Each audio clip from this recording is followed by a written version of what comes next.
dalelwa kuyo kodwa ndithi namhlanje ngawuncede uzalwe ngokutsha ukuze izinto zikaThixo zijileke kuwe ngendlela entsha. Ndiyayiqonda into yoba uphethe indlela endala apho ulamkele khona ilizwi kodwa ingxaki yokwamkela kwakho ilizwi alikwenzela nganto endleleni yakho yokukholwa. Ndicela ke bazalwane ingathi abantu bayamkele ivangeli ifuna ukwamkela wamkela izwi ulamkele ilizwi likaThixo sifuna ukwamkelwa awukwazi ukulenza ungalamkelanga. Funa kuqale wamkele indaba kaJehova ukuze uzawubonakala imisebenzi. Into kaThixo ijulile bazalwane ifuna nje umuntu othambileyo, umuntu ohloniphayo. Haleluya. Umuntu ohloniphayo. Sivuka ukuthi lo mfazi wafika wazithoba nawe ka uzithobe nawe zithobe. Sengabe izinto zakho azilungi ngenxa yokuthi ukuzithoba awukwazi ukuzithoba.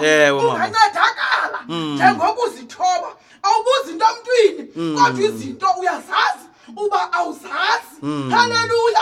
Awuya kuThixo akuncede akutyhilele zonke izinto zikaThixo kodwa yamkela ilizwi likaThixo lifuna ukwamkelwa egameni likaYesu. Yazi bazalwane indlela kumnandi ngayo ukuba kuYesu sivuka ukuthi lo mfazi ithi le Bhayibhile uYesu wayibona yonke imbilini kalo mfazi isimo salo mfazi wasibona sonke engasiqhelanga egameni likaYesu. Wambona lo mfazi ubuze bakhe wambona uYesu nesizathu ebesibangela into yoba lo mfazi abe kwesi simo wasuke wathi ekugqibeleni ukholo lwakho likusindisile hamba ngoxolo. Ungaxolelwa nawe namhlanje sesilapha ungaxolelwa ungaxolelwa and uyaxolela angakuxolela nawe usengaba zininzi izinto ozenzileyo and uthi noma sowukhona uqonda ukuthi andiyiboni into endiyikholelwayo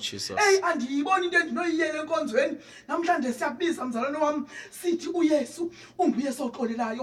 Wamxolela nalamfazi owayesaziwa kwilizwi lakhe izinto zakhe wamxolela wathi ngokholo ukholo ukholelwa kuye ukholo ukuba unguYesu awafayo wabuya wavuka. Ayikho enye into efunekayo kukukholwa.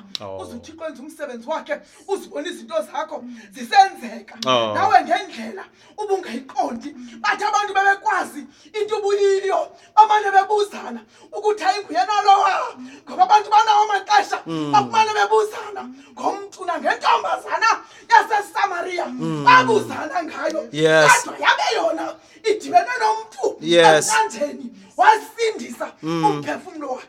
Lo mfazi naye torho waya kuYesu wayosindiswa eligama liyathanda ukusokolisa elilikusindiswa wayosindisa ilizwi likaJehova liyasindisa and lifuna ulamkele linjalo ukuze lizotshisa izinto ezingalunganga uhlale lona lodwa. Haleluya. Hey bazalwane kumnandi uba kuKristu kumnandi uba kuKristu siselapha bazalwane njengoba silapha samkela izwi sinayo imiqondiso kodwa ngenxa yokuthi ixesha ayilona lonto namhlanje bilixesha lokuba size nezwi kuni ukuze sinilive ukuthi izwi lenkosi lithini na emntwini xa